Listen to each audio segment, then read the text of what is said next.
Hello, my friend. Today I will tell you another long-forgotten legend. Close your eyes and let the magic transport you to Middle-earth. Our journey begins.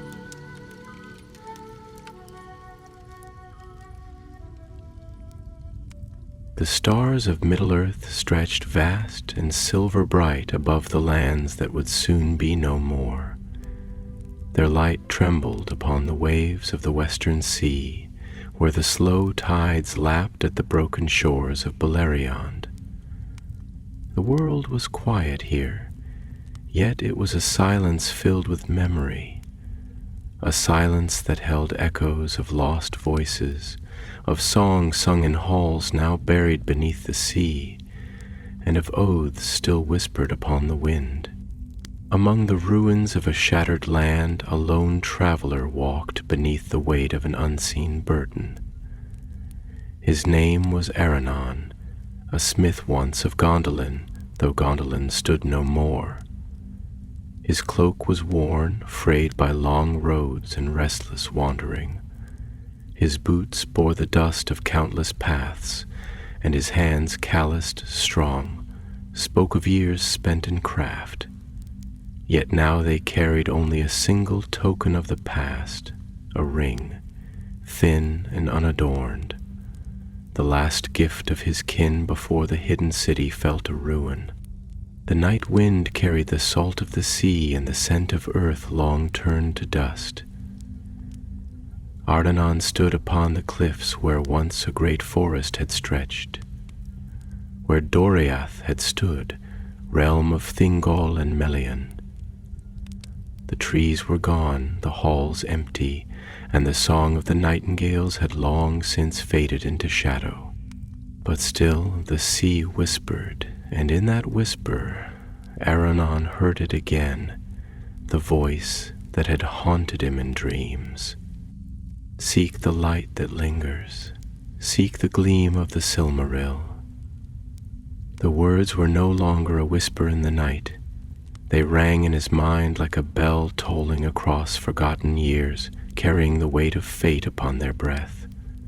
He knew not whose voice it was. He knew only that it called him ever westward, beyond the lands he had known, beyond the ruins of elven halls and the bones of forgotten wars. For in the depths of the earth, beneath rock and water, beneath time itself, a Silmaril yet gleamed, the weight of memory. As he stood upon the cliffs, watching the tide stir below, Aranon thought of the great jewels, the works of Feanor, which had been the pride and doom of the elves. He had never seen them, not with his own eyes, yet he had seen their aftermath. He had seen Maedhros, eldest of Feanor's sons, in the days when the oath still burned like fire in his heart. He had seen Maglor standing upon the shores of Sirion, his song filled with sorrow, even as his hands were stained with the deeds that could not be undone. He had seen the ruin of Doriath, the fall of the havens, the last grief of Elwing as she cast herself into the wave. And now all was lost. But not all. Something remained. The light of the Silmarils had not been extinguished. One gleamed upon the brow of Eärendil as he sailed the heavens, beyond reach of the world. One had been swallowed into the very heart of the earth, hidden forever from eyes that would seek it. And the last had been claimed by the sea. It was that one that Aranon sought, not for himself, not for greed, but because someone had called him to it, and he could not turn away. A meeting on the cliffs. Even now you follow the whisper of jewels long lost. The voice broke the hush of the night, deep and edged with something unreadable. Arnon turned, his hand instinctively falling to the hilt of the dagger at his side, though he did not yet draw it. The figure that had spoken stood at the edge of the cliff, a shadow against the stars, tall and unmoving.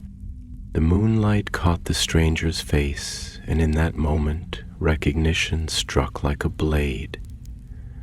Maedhros. But how? Aranon had thought the son of Feanor lost. He had heard the tales, the whispers, that Maedhros and Maglor had vanished after the taking of the last Silmarils, the cursed gems that had burned them as punishment for their deeds. Some said Maedhros had been consumed by the fire of the earth itself, swallowed by the doom he had helped shape. Yet here he stood. Or perhaps this was but a shade, a lingering ghost bound to the land where the past had not yet faded. Aranon did not speak. He only watched, his heart heavy with questions he did not yet dare to ask. Maedhros stepped forward, the silver threads in his dark hair catching the light. His face was lined with the weight of years beyond counting, and his eyes, those eyes, held a depth that no living soul should have borne. "You seek the Silmaril of the sea," Maedhros said at last, "and yet you do not know what you would do should you find it." Arnon did not answer. He did not need to. The silence between them stretched long, heavy with the unspoken burdens of an age now past. And then Maedhros laughed.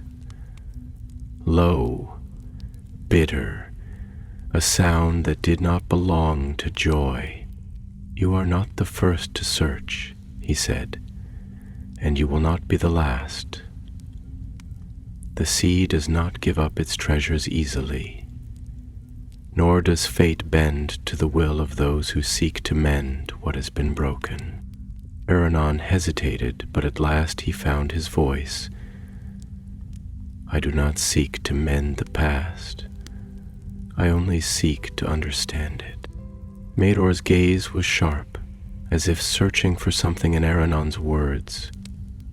For a moment he did not respond, but then, slowly, he nodded. "Then come," he said.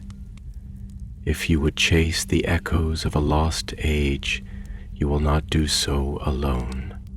And with that he turned, walking toward the edge of the cliffs, toward the place where the land met the restless tide. Aranon followed. A journey begins. Beneath them the waves moved in the darkness, churning the reflection of the stars into broken shards of light. The tide pulled at the land like a restless dream, as if something beneath the waters called to them in return. And so they walked, one who had known the fire of the Silmarils, and one who had only ever glimpsed their shadow. The night stretched before them, endless and full of quiet things unseen. But the whisper of the sea did not fade, and somewhere, far beneath the waves, a Silmaril still gleamed. The night stretched vast and boundless above them, its endless vault scattered with the light of cold, ancient stars. The wind, restless and wandering, swept across the cliffs, carrying with it the scent of the sea, briny and deep, with the taste of something older than time, something lost and yet unforgotten. The waves below moved with slow, deliberate power, carving the land as they had for ages beyond reckoning, whispering secrets in the language of foam and spray. Each breath of wind was like a sigh from the depths of the world, laden with memory, with longing, with the ghosts of things once bright and now faded into twilight. Maedhros stood upon the edge of the precipice, motionless save for the shifting of his long cloak, which billowed against the wind like a banner of shadow. His figure, tall and worn, seemed sculpted from the stone itself, carved by suffering, honed by an unyielding fire that still smoldered beneath the weight of years. His red hair, now touched with silver as though frost had settled upon the embers, stirred in the salt-laden gusts, but his face remained still, his gaze fixed upon the dark horizon where the sky met the restless tide.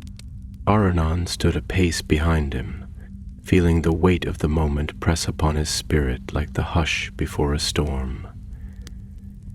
He studied the elder elf's profile, the sharp, almost severe lines of his face, the solemnity in his bearing that spoke of burdens few could comprehend.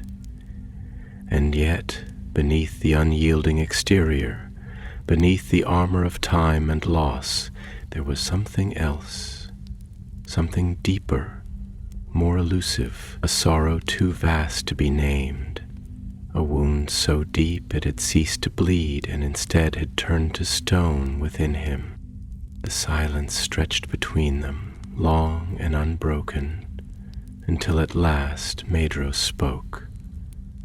His voice was quiet, but within it lay the weight of ages, the echo of a world that had burned and crumbled beneath the feet of those who had sworn an oath they could never escape. "You follow the voice of the sea," he murmured, his words slow, deliberate, as if each syllable carried the burden of thought long pondered and never spoken aloud. "But tell me, smith of Gondolin, do you truly understand what it is that calls you? Do you know what it is you seek?" Aranon hesitated, for he did not wish to answer with haste. He let the question settle within him, let it unfurl like a tide drawing back to reveal the shape of the shore beneath. He had chased this whisper, this dream, across lands now turned to ruin, through paths where the footprints of the past had long since faded into dust. But to say he truly understood, to say he knew what it was he sought, that would be a lie, and he would not shame himself with falsehood before a son of Feanor, before one who had lived through the making and unmaking of legends. At last he breathed in deeply, feeling the salt sting his throat, tasting the memory of forgotten lands upon his tongue. "I seek the Silmaril," he said, his voice steady but low, "not because I would claim it, nor because I wish to wield its light. I do not covet it, nor do I dream of possessing what was not made for my hands. But there is something in the marrow of my bones, something I cannot name, that draws me to its resting place, a voice that does not belong to me, a song I have never heard before, and yet—" He exhaled, his breath mingling with the mist rising from the waves below, "and yet it is familiar, as if it has always been waiting for me to listen."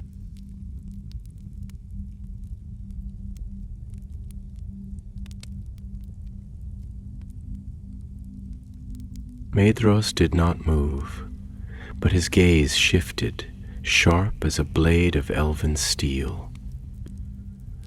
For a long moment he said nothing, only studying Aranon with an intensity that felt like the weight of a judgment long withheld. And when he finally spoke, his voice was softer though no less heavy with meaning. "The Silmarils are not mere jewels," he said, and there was something in his tone, something distant, something that trembled beneath the surface of his carefully measured words. "They are not treasures to be sought, nor prizes to be won. They are light incarnate, the very essence of what was pure before the world was marred by darkness. And yet they are also fire, and fire does not grant peace to those who touch it. His gaze drifted toward the sea, and his lone hand, tightened at his side, as if some old pain had stirred in his flesh. I have seen what they bring to those who seek them. I have seen the brightest hearts crumble beneath their weight, seen love turn to ash, seen kingdoms fall like leaves upon the wind, and still after all this time they burn. The wind howled, rushing past them like the voices of the past, and for a long moment neither spoke. The waves below churned, white foam crashing against the jagged rocks, as if the sea itself was restless, as if it, too, remembered. And then Maedhros turned, his gaze no longer distant but locked upon Aranon with something unreadable in his eyes. "If you find it," he asked, his voice quieter now, almost introspective, "what will you do? If the Silmaril lies beneath the waters waiting for your hand, will you take it? Will you risk the fire?" Aranon felt the question settle within him, heavier than the mail he had once forged, heavier than the years of wandering that had led him here. He looked down at his hands that had once shaped blades for warriors of Gondolin, hands that had worked silver and steel into beauty, hands that had borne the weight of swords and shields and had never before faltered. And yet, the thought of touching the light of Feanor's greatest creation. "I do not know," he admitted at last, his voice almost a whisper.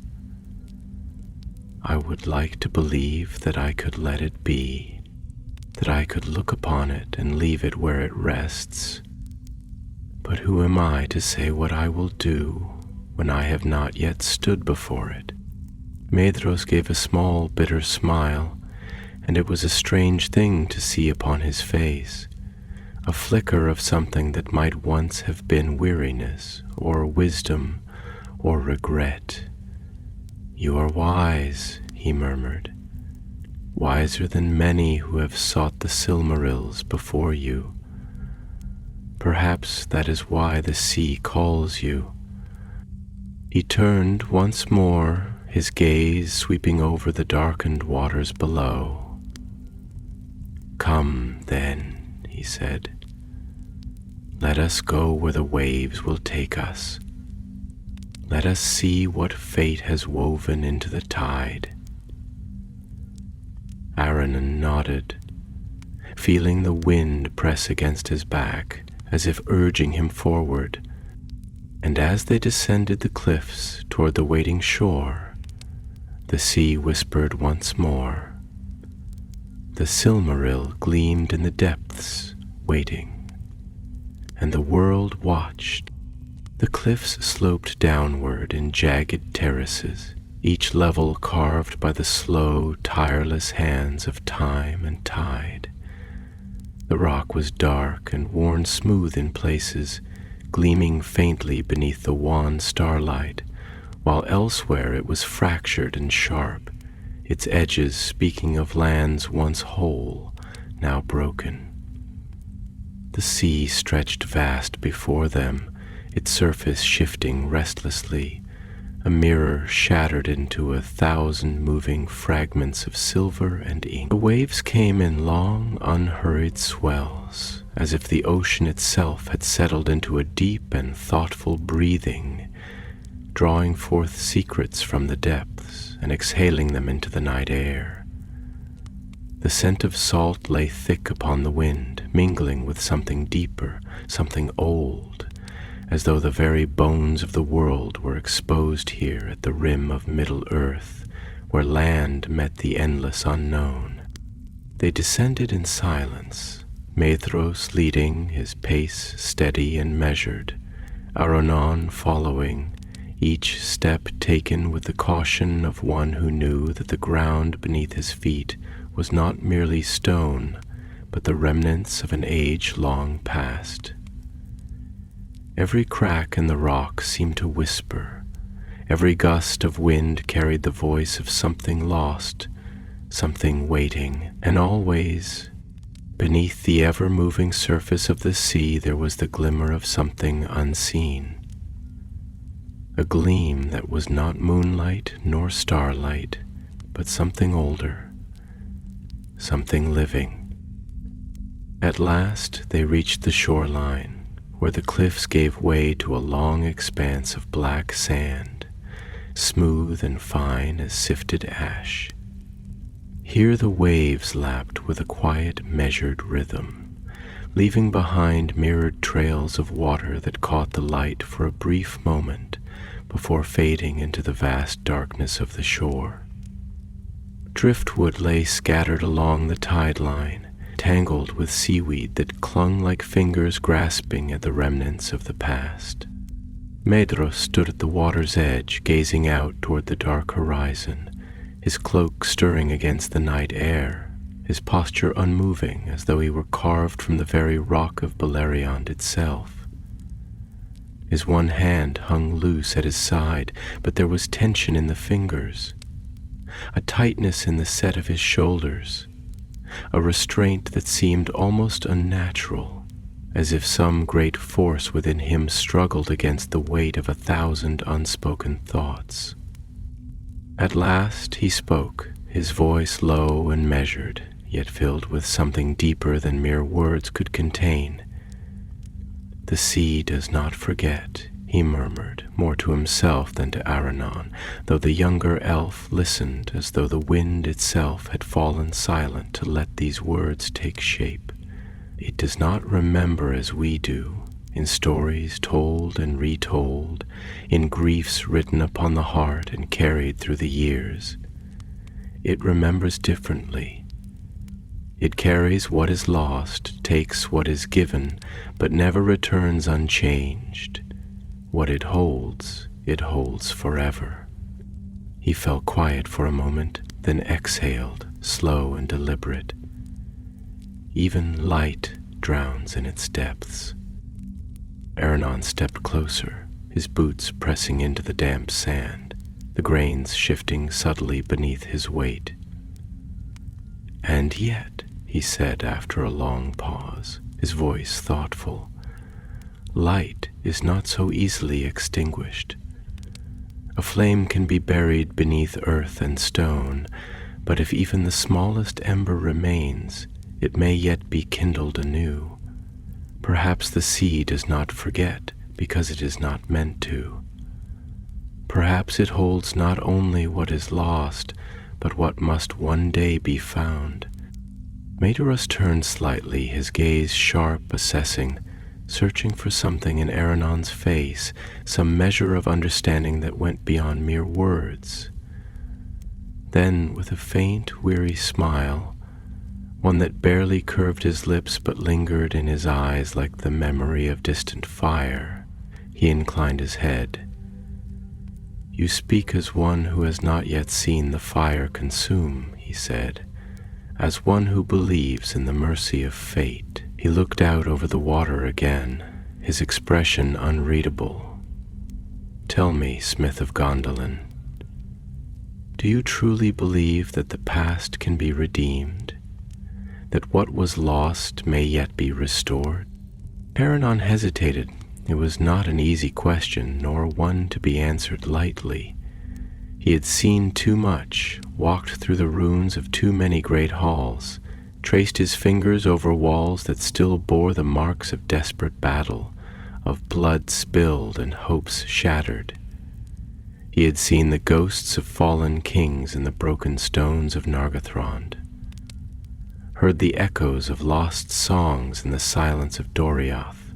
He had carried the weight of history upon his back like a cloak woven from sorrow and dust, and yet something remained. Perhaps it was foolishness, perhaps it was nothing more than the stubborn hope of one who had seen too much ruin and refused to believe that ruin was all there was. But he had always believed that nothing was truly gone, not if it still lingered in the hearts of those who remembered. And the Silmaril still gleamed, hidden though it was beneath the weight of the sea. Could light endure even when buried beneath the waves? Could it after all this time still be waiting? "I do not know if the past can be undone," he admitted, his voice quiet, thoughtful, shaped by the weight of his own uncertainty. "And I do not know if redemption is something that can be taken, or if it must be given, like a gift freely offered. But I do know this: if the Silmaril still shines beneath the water, if its light has not been extinguished, then there is still something left of the fire that once was. And if it remains, then perhaps not all is lost." Maedhros was silent for a long time. The waves whispered against the shore. The stars shimmered in the dark vault of the sky, and the wind moved around them like the breath of something unseen. Then, at last, he turned, his gaze resting fully upon Aranon, and in his eyes there was something that had not been there before. Not hope, not exactly, but something close. A recognition, an understanding, a memory of what it had once been to believe. "Come," he said at last, "if the past still lingers, if there is yet light beneath the sea, then we shall find it." And as they stepped forward, the tide pulled back, as if drawing a path before them.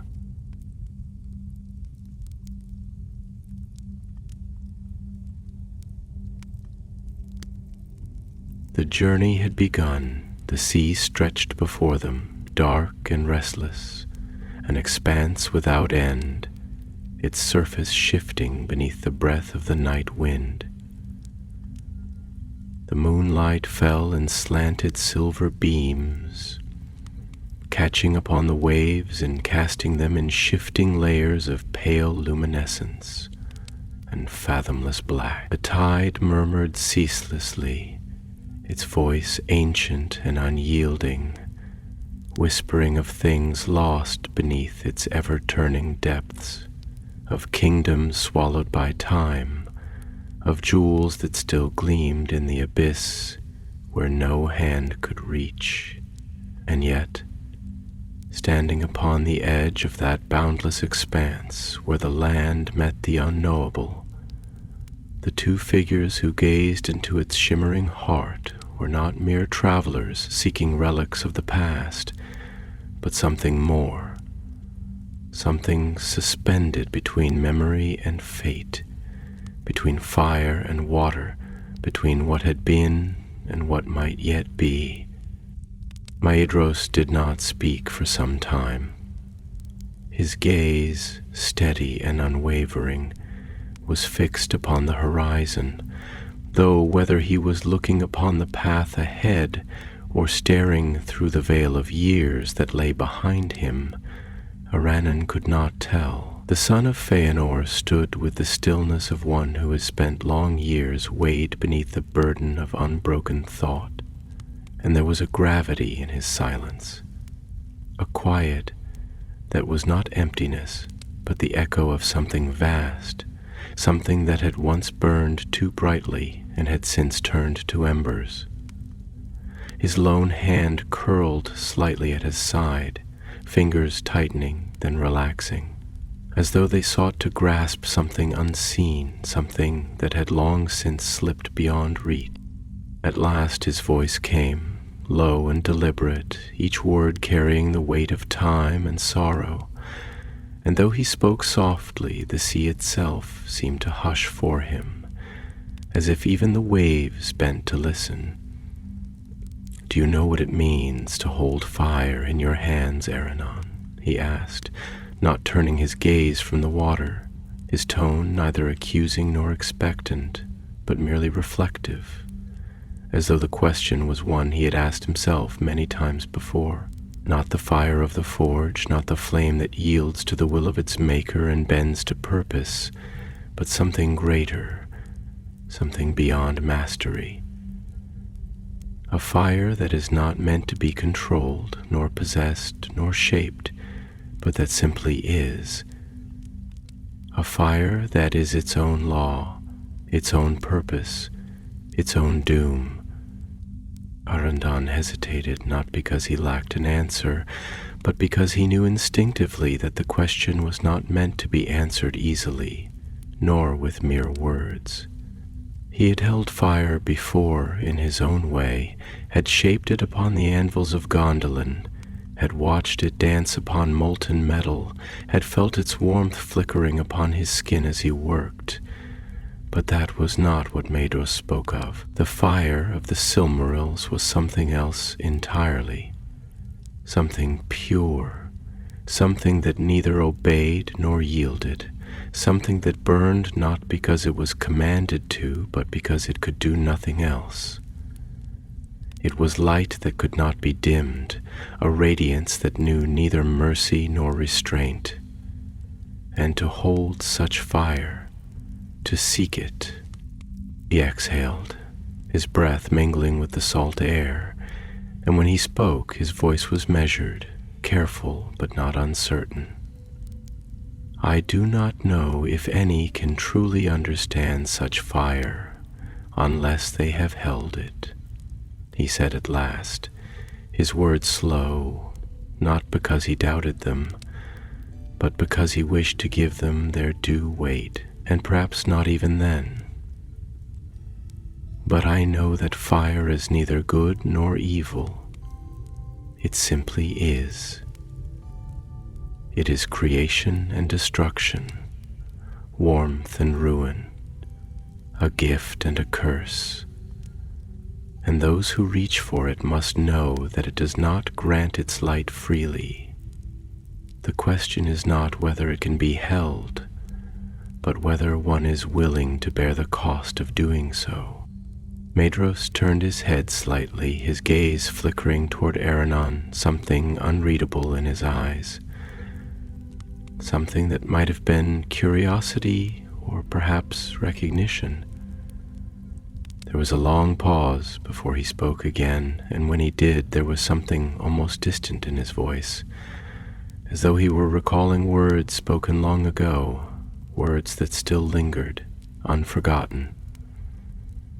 There was a time when I would have called that wisdom, he murmured, and there was a flicker of something, perhaps amusement, perhaps sorrow in his tone. A time when I might have believed that such thoughts could temper the fire, that understanding the nature of the flame might shield one from its price. He let out a quiet breath, his gaze returning to the sea. But I have learned that knowing the cost does not lessen it. The Silmarils do not burn because they choose to. They burn because they cannot do otherwise, and those who touch them do not escape untouched.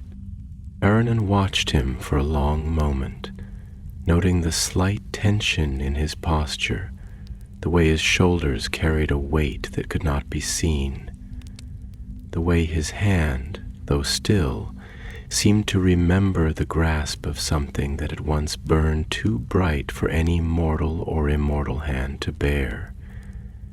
He had heard the stories, of course.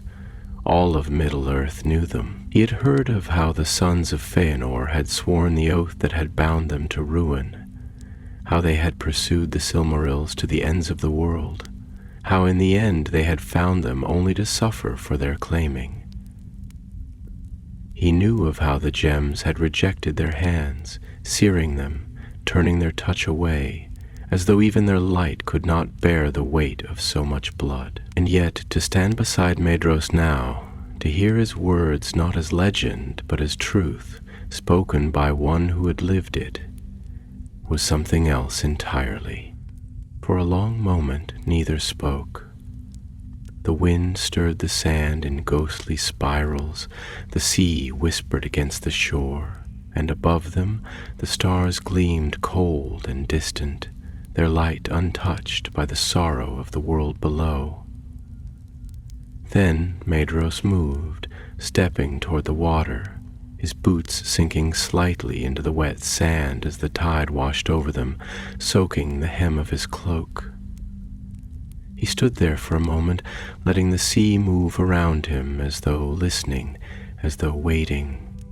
"If it is still there," he said at last, his voice barely more than a murmur, "if the Silmaril still lies beneath the waves, untouched, unclaimed, then perhaps it is because it wishes to remain so."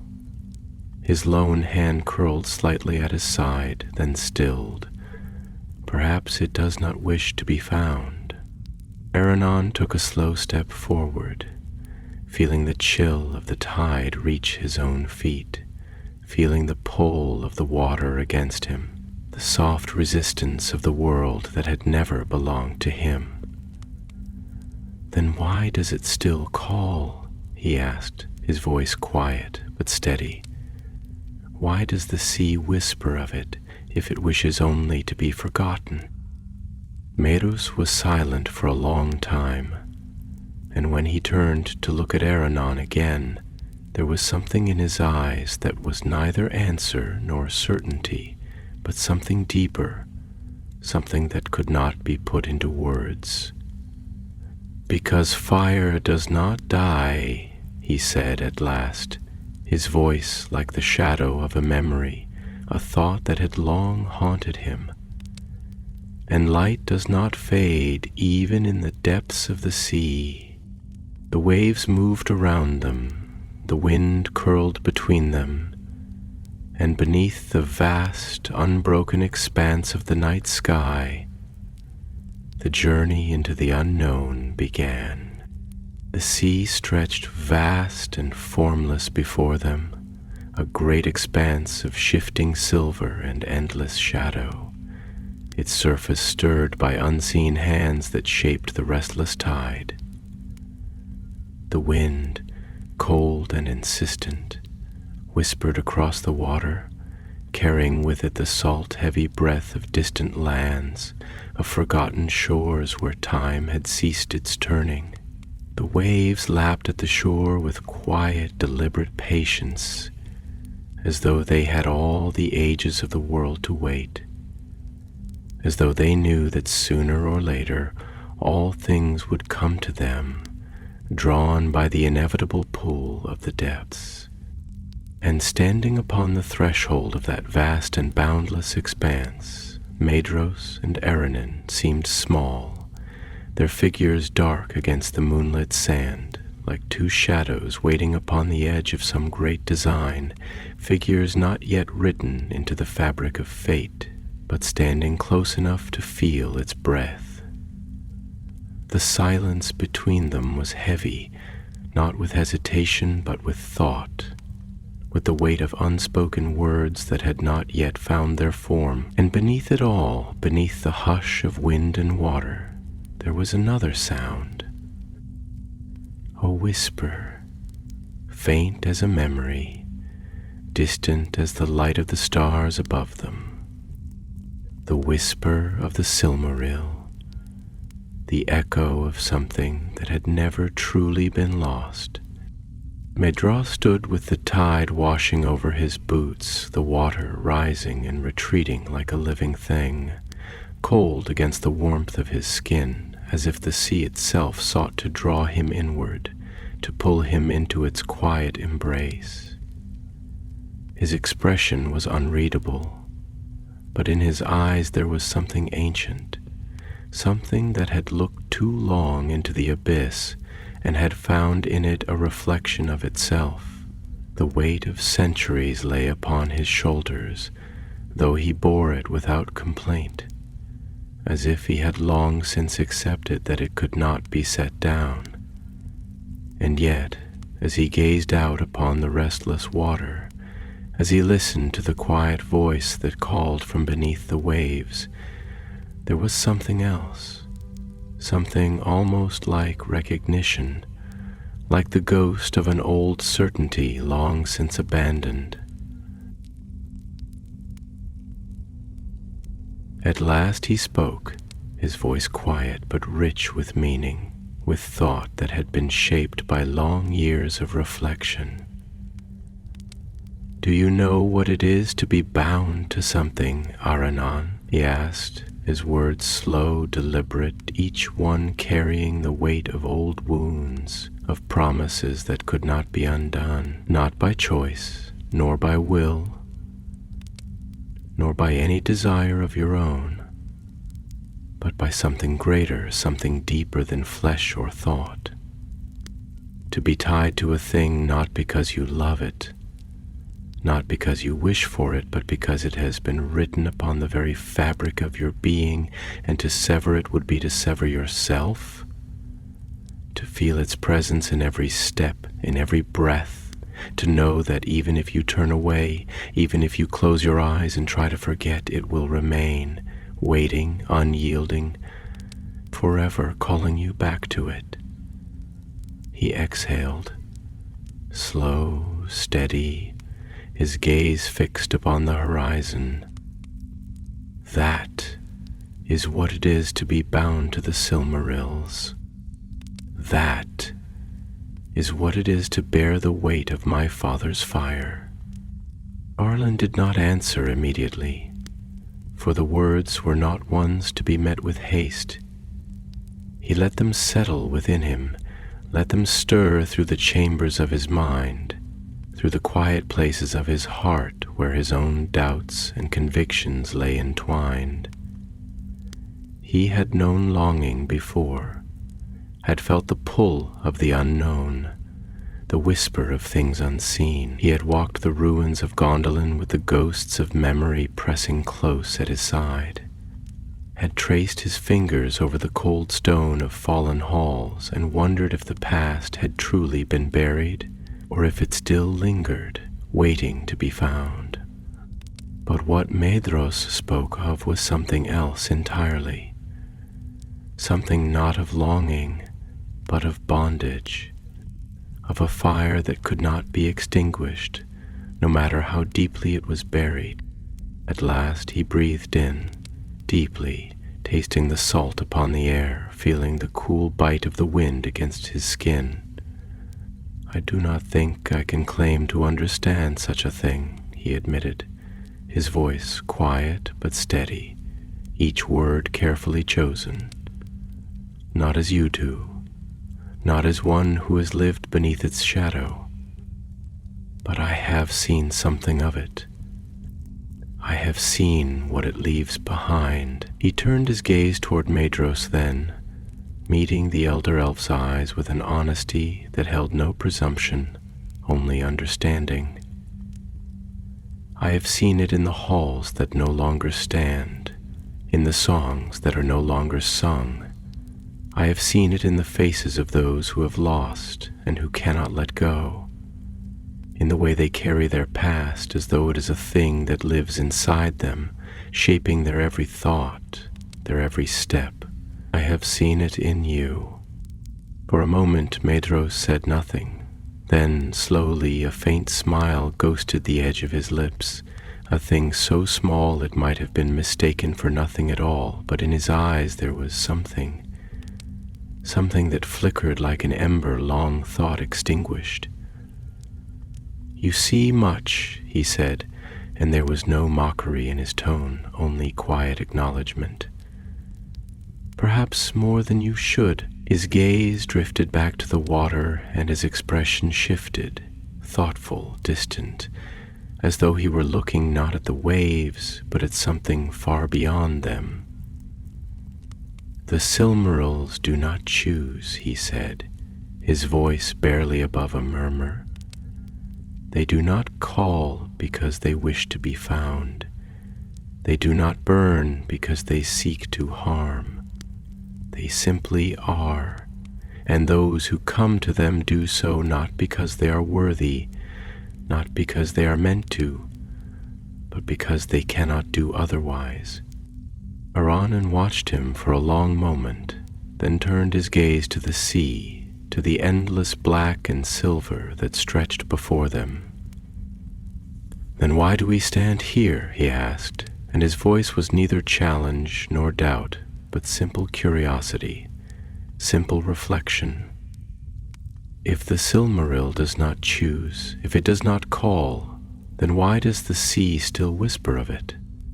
Why does its light still gleam beneath the wave? He paused, letting the question linger in the air, letting it drift like the wind upon the tide. Perhaps it is not the Silmaril that calls, he said at last. Perhaps it is something else, something within us. Matrus was silent, and when he spoke, his voice was softer than before, quieter but no less sure. Perhaps, he said. Then, after a long pause, he took a step forward into the water, into the dark, restless embrace of the tide. Come, he said, without turning back. If the sea holds the answers, then let us go and find them. And as Aranon followed him into the waves, into the unknown, the wind whispered once more, and the stars above them burned bright and unyielding, their light undimmed by the passing of years. The Silmaril gleamed in the depths, and the sea did not forget. The water clung to them, cold and weighty, not merely a presence, but a force, something vast and ancient pressing against their bodies, enveloping them as they waded deeper. The tide swirled around their legs, thick with unseen currents, as though the sea itself breathed, inhaling and exhaling with a slow, patient rhythm that had no need for haste. Above, the stars remained fixed in their silent watch, the silver face of the moon casting its light in long, shimmering paths across the shifting waves. Yet even that light seemed hesitant here, hesitant to reach beyond the surface, hesitant to pierce the fathoms below where darkness ruled, where time had long since unraveled into silence and weightless ruin. Aranon felt it as soon as the water reached his waist, a strange humming stillness beneath the sound of the waves, a pause in the breath of the world, as though something just beyond the grasp of sight had stirred, something that had lain undisturbed for an age and had now turned ever so slightly toward them. The salt clung to his lips, his skin prickled with the chill of the deep, but he did not falter, though his breath came slower, heavier, as if his very presence here was an intrusion, as if the sea had not yet decided whether to allow him passage or to claim him for its own.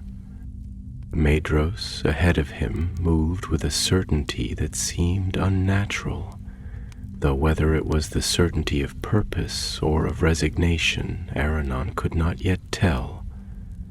The water lapped against the hem of his cloak, dragging it outward in long, flowing ribbons, and his lone hand was clenched at his side, as though he fought against something unseen, something that pressed upon him as surely as the tide.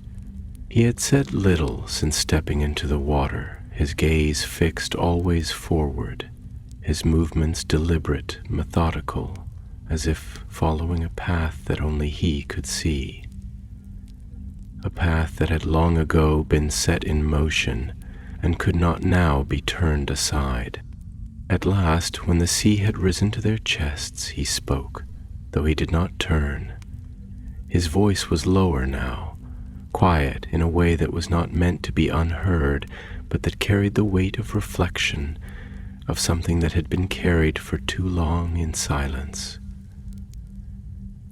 The Silmarils were never meant for this world, he said, his words slow, careful, as though shaping them from something fragile, something that might shatter if given form too quickly.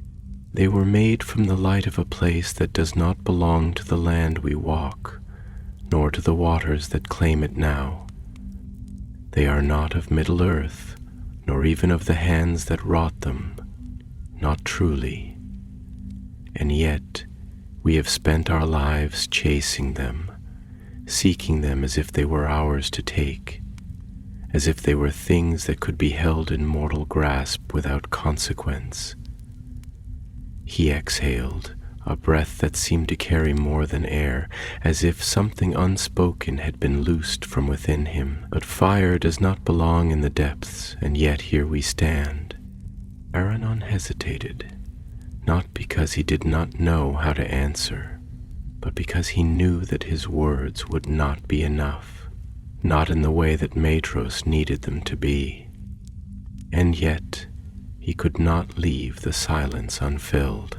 "Perhaps that is the very reason it calls to us," he said, his voice quiet, though steady, shaping his thoughts as he spoke, following them as one follows the current of an unknown river, "because it does not belong here, because it is something that should not be lost, that should not be buried beneath the weight of time and water.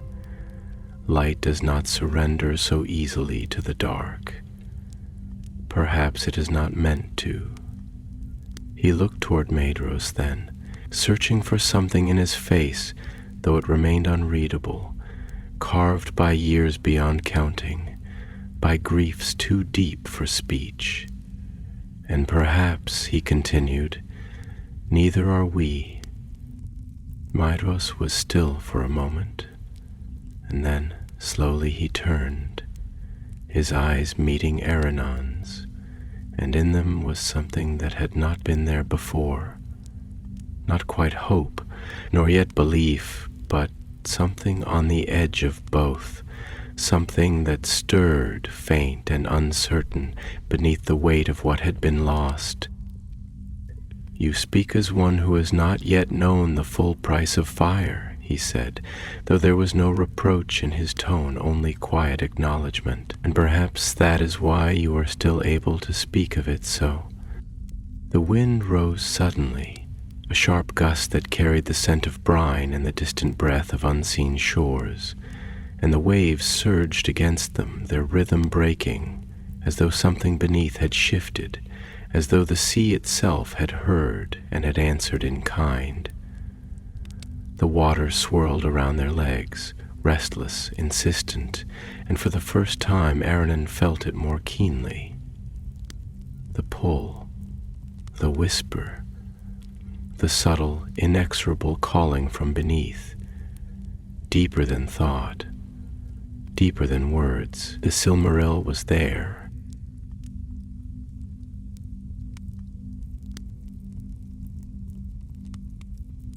Not a thing of the past, not a memory, not a relic to be sought for glory or grief. It was there, real, waiting, still gleaming in the depths where it had fallen, its light unyielding even to the vast weight of the ocean. And yet there was something else, something more than the simple presence of a jewel. There was a presence, something within the water, something that did not speak, but that watched, that waited, a presence that had been there long before them, long before the wars that had shaped the world, long before even the Silmaril had been lost to the sea. And for the first time, Arianine wondered if the sea did not hold its own will, if it did not guard more than treasure, if it did not remember more than men and elves could fathom. If the Silmaril still burned beneath the waves, was it because it had not been forgotten? Or was it because it had been claimed? Maedhros took another step forward, deeper now, the water rising to his shoulders, his breath slow and even, his body still as if he listened to something beyond the reach of sound. And then, without looking back, without hesitation, he spoke again, his voice barely above a whisper, yet filled with certainty. It does not call because it wishes to be found. It calls because it has never ceased burning. And if fire still lives in the deep, then we must ask whether it is ours to take, or whether it has become part of the sea itself.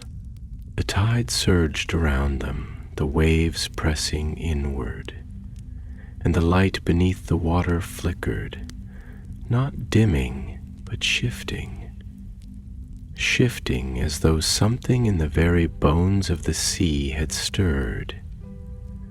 And in that moment, standing upon the edge of something vast and unseen, Aranon felt it fully, the weight of the past, the pull of the present, and the great and silent question that lay in the depths before them.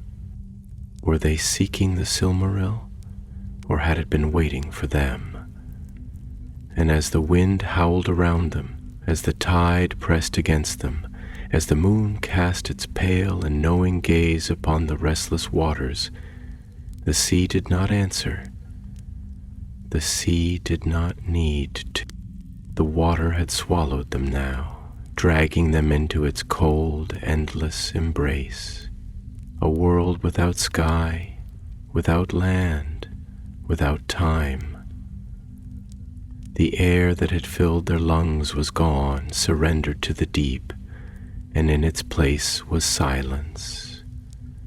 Vast, absolute, pressing upon them as if the weight of the ocean itself was a voice that could not be heard, but only felt. The surface had vanished above them, lost to a slow, shifting veil of darkness and refracted light, the distant glow of the moon no longer their guide, only a memory, only something that belonged to another world.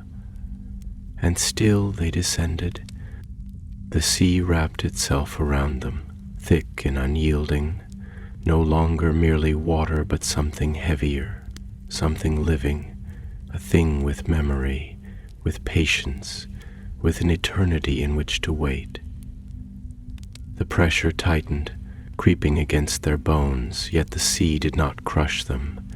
It held them, watched them, tested them, as though deciding whether they were meant to pass, whether they had the right to move through its realm. It did not fight them, but neither did it yield. It simply was. And they, for all their purpose, for all their will, were nothing but two figures sinking through its ancient breath. Two wanderers, stepping into a place where no feet should tread. Aranon felt his heart beat slow, not from fear, but from something deeper, something heavier than even the weight of the water around him. This was no natural descent, no mere diving of flesh into the deep. The currents did not toss them as they should have, nor did the sea seek to drive them back to the surface, as it would have any other creature of the land. It was guiding them, drawing them in.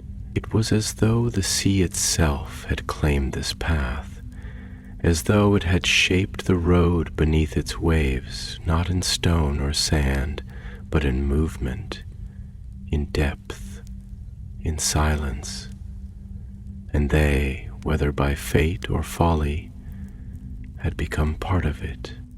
Ahead of him, Maedhros was still, his body unmoving save for the slow drift of his cloak, the strands of his hair curling and unfurling like the last traces of flame struggling against the dark.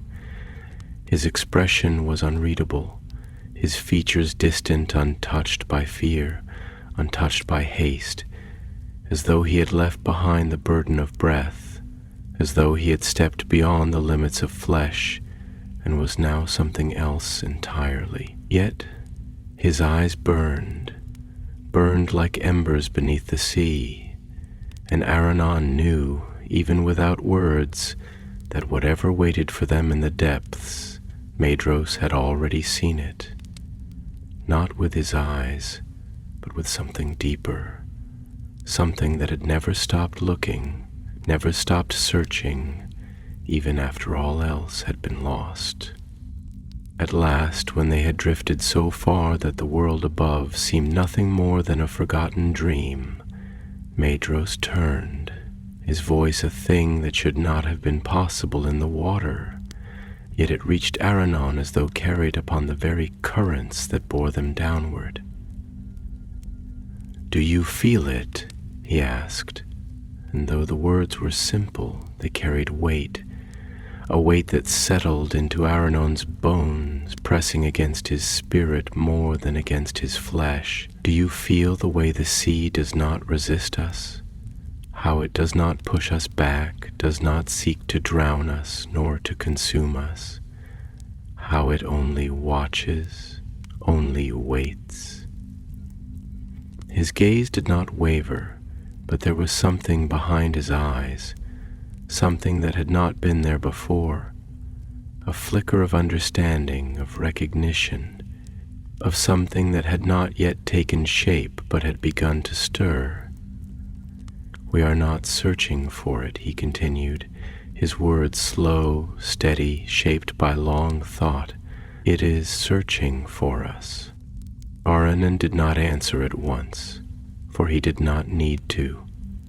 He could feel it now, the pull, not as a force that dragged, not as an urging towards something that demanded to be found, but as a presence, a knowing, a thing that had waited, patient and silent, for the hands that would reach toward it, not to take, not to claim, but to understand. And he wondered then if that had been the mistake of all those before, if the fire of the Silmarils had never been meant to be possessed, if it had never been a thing to be won or wielded, but a light to be beheld, a thing that did not belong to hands at all, but to those who were willing to see.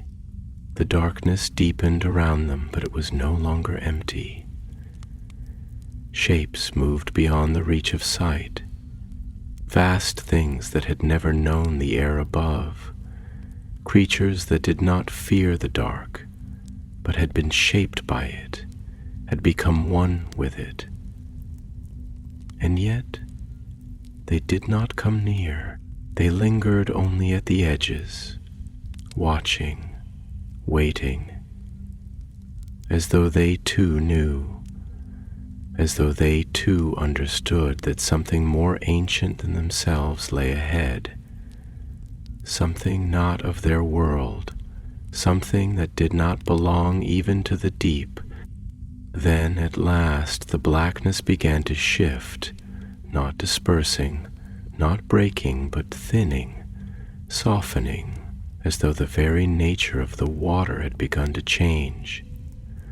The current no longer pulled them downward, it guided them forward, and ahead, so distant yet so clear, there was a glow. It was not the glow of the moon, nor of starlight fractured by the waves above. It was something richer, something deeper, something unbroken by the press of the sea, by the weight of the ages that had sought to bury it. It was light, pure and burning, light that did not flicker, did not tremble. It was there, waiting, resting upon the seabed as if it had never fallen, as if it had never been cast away in sorrow and grief. It did not gleam as a thing lost, nor as a thing forgotten. It gleamed because it could not do otherwise, because it did not know how to be anything else. And in that moment, Aranon understood what Maedhros had meant, understood what he had felt, what he had carried all these years. The Silmaril did not call because it wished to be found. It called because it had never ceased burning. And as they drifted closer, as the water parted to reveal its light in full, Aranan felt something shift within him, something vast and unshaped, something that had waited just as long as the Silmaril had, something that was not longing nor desire nor even understanding, but the quiet, inescapable truth that once a thing is seen, it can never again be unseen. The sea held its breath, and the light did not fade. The water lay still around them, thick and heavy as though the sea itself had ceased its endless motion, as though it had surrendered to the presence of the light, as though it had forgotten for this moment how to pull and push, how to rise and fall. The great currents that had carried them here had quieted, not with the exhaustion of spent force, but with something deeper, something like reverence. There was a hush in the deep, a silence that was not emptiness, but fullness, an awareness, a waiting, as if all things beneath the sea, from the smallest unseen creatures to the vast and unknowable shapes that had drifted in the distance, were now watching, now listening, now bearing witness to what had come to pass. And at the heart of that hush, at the center of that stillness, the Silmaril burned.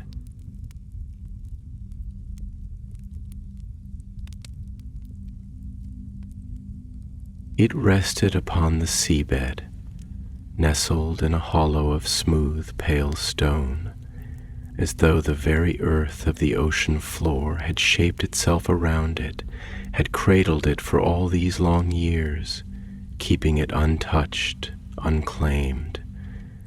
And though the darkness of the abyss surrounded it, though the endless weight of the sea pressed upon it, the light did not waver, did not bow, did not bend. It burned as it always had, as it always would, as it had burned in the crown of Morgoth, as it had burned in the hands of Beren and Luthien, as it had burned when it was cast into the sea. Not as something lost, but as something that could not be extinguished. And yet, as they beheld it, as they stood within the reach of its radiance, it was not fire that filled them, not the heat of Feanor's restless will, not the consuming hunger of the oath that had driven brother against brother, that had stained the hands of kings with the blood of kin. It was light, pure, unburdened. And in that light there was no demand, no promise, no call to be taken, nor warning to be turned away. There was only being. The Silmaril was here as it had always been, and it had never needed to be found. It had simply waited. Maedhros did not move. His body was still, held in the weightless hush of the sea, his cloak drifting slowly around him, his lone hand half curled at his side. Yet there was a tension in him, not in flesh, but in something deeper, something that had been bound for far too long, something that had known too much loss, too much grief, too much fire. His eyes fixed upon the Silmaril did not flicker, did not blink, did not shift from that gleaming light, but they were not filled with triumph, nor longing, nor even sorrow. There was only silence within them, the silence of something that has reached the moment upon which all else has turned and does not know what will follow. Aranan, watching him, said nothing. For the first time since they had begun this journey, since they had set foot upon the darkened shore, since they had followed the whisper of the sea into the deep, he did not know if there were any words to be spoken. He had thought once that this was a quest, that that they were searching for something, that the Silmaril had called them because it wished to be taken, to be carried out of the abyss and returned to the world above. But now, as he stood before it, as he felt the hush of the deep settle around them like the pause between heartbeats, he realized the truth. It had never been about finding the Silmaril. It had been about standing here. It had been about this moment, this meeting, this reckoning between light and those who had sought it for so long that they had forgotten why. At last Maedhros exhaled, though no breath escaped his lips, for they were deep beneath the sea, where air had no place. Yet still, it was a breath, the loosening of something long held, the exhalation of a weight carried for centuries beyond counting. And then, slowly, carefully, as though he did not yet know if the choice was his to make, he reached out his hand. The water did not stir. The light did not flicker. And for the first time since the oath was sworn, since the doom of Mandos was spoken, since the Silmarils were lost and war had torn the earth apart in their name, Maedhros' hand hovered before the fire of his father's making, without certainty, without need, without hunger, and in that moment Aranon understood. The Silmarils had never been meant to be taken, not by Morgoth, not by Feanor, not by kings or warriors, nor by those who sought them in grief or rage or hope. They were not things to be possessed, to be carried as tokens of victory or loss, as proof of right or claim. They were light, they were fire, they were not meant to be held. Maedhros' fingers trembled, his palm hovering just above the Silmaril, close enough that its glow bathed his flesh in silver, close enough that he could feel its warmth, not burning, not rejecting, but simply there, waiting as it always had. And then his hand closed, not upon the jewel, not upon the fire, upon nothing, upon empty water. And Maedhros, who had sworn the unbreakable oath, who had followed it through blood and ruin, through war and sorrow, through fire and darkness, let his fingers uncurl, let his hand fall away, let the light remain where it was. And the Silmaril did not fade, it burned still. It burned because it was meant to. Maedhros turned then, his gaze meeting Aranon's, and in his face there was something unreadable, something that was neither joy nor sorrow, but something that had never been there before, something like peace. "Let it be," he murmured, and his voice was not filled with regret, nor with yearning, nor even with farewell, only with acceptance. And as they turned away, as they left the Silmaril where it lay, the sea began to move again, not in anger, not in rejection, but in release. The current stirred, the hush began to fade, and the weight of the deep, which had held them so carefully, so gently, now began to lift, to bear them upward, back toward the world they had left behind. And in the darkness below, the light of the Silmaril remained, gleaming in the deep as it had for all these long years, untouched, unclaimed, not lost, but simply waiting. The sea did not forget, but it did not hold. it let them go, and as they rose, carried upon the breath of the tide, neither Medros nor Aranon looked back. There was no need. The Silmaril would burn forever. The sea carried them upward, lifting them upon the slow, steady breath of the deep, as though the very waters that had guided them down now sought to return them to the world above, not with force, not with urgency, but with a quiet inevitability, a gentle, knowing release. There was no rush, no sudden upheaval, no struggle against the weight of the abyss. It was not the expulsion of unworthy trespassers, nor the rejection of those who had come seeking what was not theirs to take. It was something softer, something deeper, an understanding. The ocean, ancient and endless, had tested them, had watched them, had measured the weight of their hearts against the burden of history, and now, satisfied, it let them go. Not as victors, not as conquerors, but as those who had come to listen, to see, and to leave unchanged. The light of the Silmaril faded beneath them, not because it had dimmed, not because it had disappeared, but because it did not need to be looked upon to be known.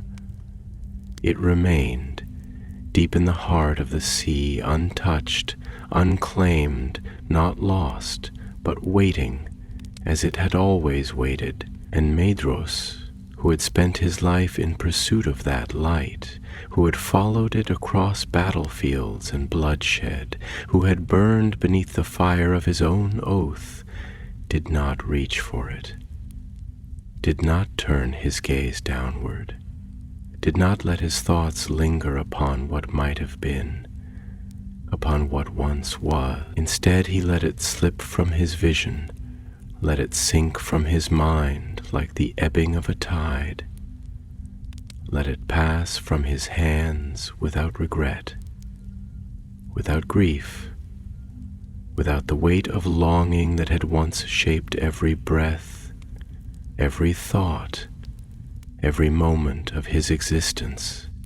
And as they rose, as the darkness began to thin, as the distant gleam of the surface shimmered above them like a promise, Aranon found himself watching him, not with questions, not with the burden of speech that sought to fill silence, but with quiet wonder. He had seen many things upon this journey, had seen the hush of forgotten ruins where the echoes of lost songs still clung to the stone, had seen the fire of memory burn in the eyes of those who carried history upon their backs like an unshakable weight, had seen the light of a thing that should have been lost still burning in the place where the world had sought to bury it.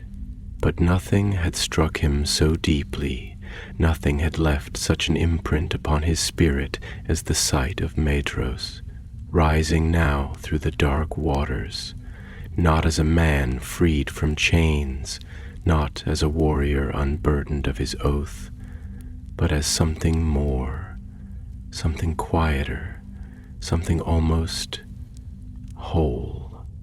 The surface broke around them in a slow, whispering hush, the cold air wrapping itself around their forms, filling their lungs in long, steady gasps as they drifted back into the world of sky and wind, of breath and silence. The night stretched above them, vast and undisturbed, the stars gleaming in their quiet watchfulness, their light undiminished by all that had come to pass beneath the sea. The moon, silver and unblinking, hung upon the horizon like an ancient sentinel, casting its glow across the rippling waves, as if bearing witness to their return, as if marking the moment where the past was left behind and something new had begun. For a long time, neither of them spoke. They simply floated there upon the slow-moving waters, upon the rhythm of something greater than themselves, feeling the vastness of the night pressing against their skin, feeling the weightlessness of what had been let go.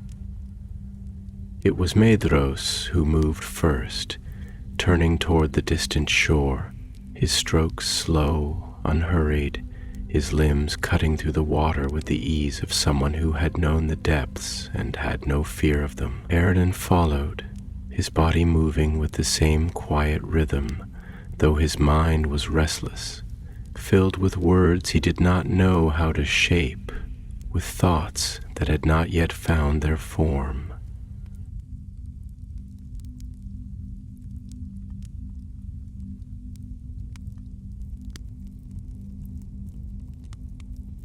They reached the shallows before dawn, the tide pulling at their steps as they made their way back onto the sand, the wind rising to meet them, carrying the scent of salt and earth, of something clean, something unburdened. The shore was unchanged, the rocks and driftwood scattered as they had been when they had left, the world untouched by the journey they had taken, as though it had never happened, as though the sea had swallowed not only their bodies but the very passage of time itself. And yet, something had changed. Not the land, not the sea, themselves. Medros stood upon the sand, the water trailing in thin rivulets from his cloak, his hair heavy with brine, his face unreadable in the dim light of the stars. But when he turned to Aranon, there was something in his gaze that had not been there before, something that had lingered beneath the surface of his silence, waiting for this moment, waiting for words that could not have been spoken before now. I spent my life chasing something I never understood, he said at last, his voice quiet, steady, as though shaping each word from something vast and unspoken.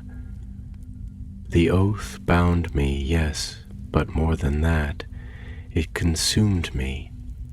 It was not only duty that drove me, it was the fire itself, the hunger, the certainty that I could not be whole without it, and I could not be me without it. And yet, the fire was never mine to take. It was never meant to be owned. He paused, looking down at his hand, the lone hand that had once held swords, that had once sought to grasp what could not be grasped. Slowly he closed his fingers, then opened them again, as if testing the weight of something that was no longer there. I have carried this burden for so long, he murmured, his voice barely more than a whisper now. And yet, for the first time, I think, I do not know what it is to be without it. Aranon stepped closer, his own voice soft but certain. Perhaps that is because you were never meant to be without it, he said. Not as a chain, not as a weight, but as a memory, as something that has shaped you, but that does not define you. You are not what you have lost, nor what you have sought. You are what you are, here, now, standing beneath the sky, unbound. That is not an absence, that is a beginning. Medros looked at him then, truly looked at him, and for the first time there was something in his gaze that was neither fire nor shadow, neither longing nor grief. There was something like understanding, something like peace. The tide whispered behind them, moving in its endless rhythm, carrying away the footprints they had left upon the sand, as if to say that this moment too would pass, that all things must pass, that nothing, Neither sorrow nor longing, nor even light itself could remain unchanged. And yet the stars above did not fade, the wind did not still, the fire did not die, the Silmaril burned still deep beneath the sea. And Maedhros, for the first time, did not need to follow. The night stretched onward, and the road ahead was open. They did not look back. The path between the world became open to them. He headed left. Shak left. There was no need. The past had been left behind, and the world awaited.